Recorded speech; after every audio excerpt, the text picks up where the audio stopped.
Hello, it's Mr. Kalki here from Making Chemistry Simple. I'm going to go through a few reacting mass calculations.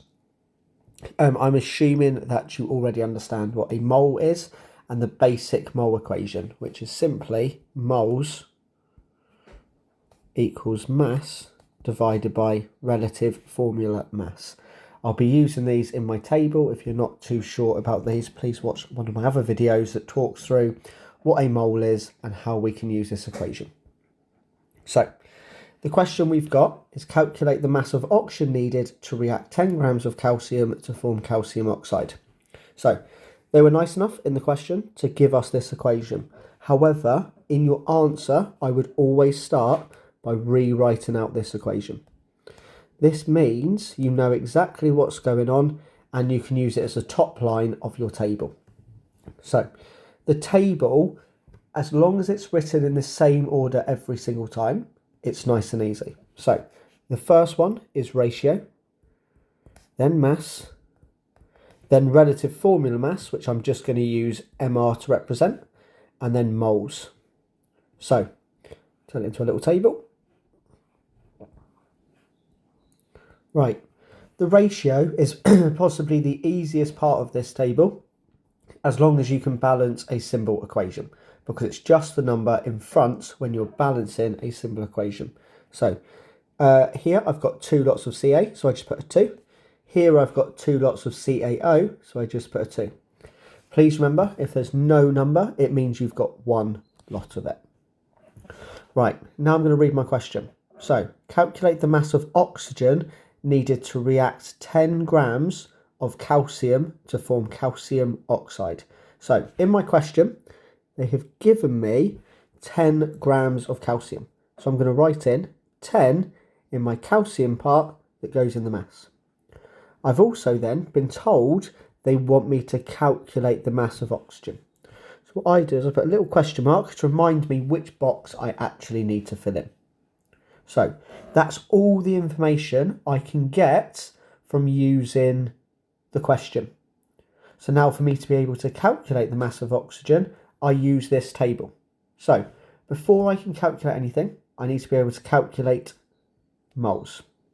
And for me to calculate moles, I need to go back to the equation I mentioned at the start, which is moles equals mass divided by relative formula mass. But it looks like I've not been given the relative formula mass. But in your exam, you'll be given a periodic table, and this is where you must use it for calculating your relative formula mass. And it quite simply is just the big number in your periodic table. So if I've got calcium, I'll find at my periodic table, and its big number is 40. Some people will try and do 40 times 2 because I've got 2 lots of calcium.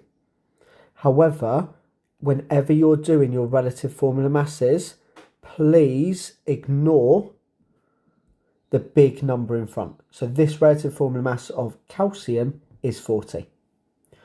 The reason I like this table so much is as you go down the table, you always just divide.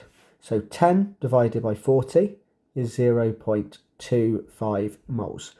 So I've got 0.25 moles. But they've asked me to calculate the mass of oxygen. So I need to bring this moles over to this side. For me to bring the moles over to this side, this is now where the ratio comes in and the numbers at the start of my equation. So I've got a ratio of 2 to 1. So that means if I've got 2 lots of calcium, I've got 1 lot of oxygen. Or in other words, if I've got 2 moles of calcium, I've got 1 mole of oxygen. So I need to do exactly the same here. So if I've got 0.25 moles of calcium, well, to go from 2 to 1, I need to divide by 2.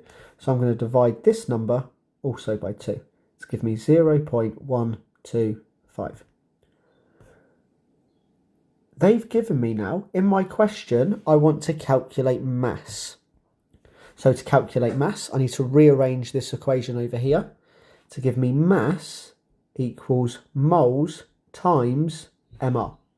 Well, I need to work out my MR. And as mentioned previously, to work out MR, I'm just going to use my periodic table. This time, because the number 2 is subscript, it's a small number, I need to use that.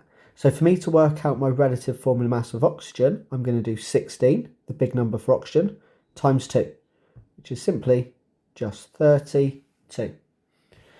So if I'm working down my table like I did a minute ago, I divide. If I ever work up my table, I times. So 0.125 times 32 is 4. This 4 is my final answer. One thing that some students forget to do is make it very, very clear what your final answer is. So you could circle it, write it on the answer line, I don't mind. But please do not forget the units. So the mass is grams. So you could put it in the table like you would do normally, but where this isn't a question assessing you on your ability to use tables, I would maybe put the fact you've got 4 grams and circle it, or rewrite the answer that you've got 4 grams. So just to summarise what I've done, I've wrote the equation at the top, I've wrote the table. As I've gone down using my table, I've divided. As I've gone up on my table, I've timesed. So you go down, you go across, you go up. Hopefully this has helped. There'll be other example videos following. Thank you very much. Goodbye.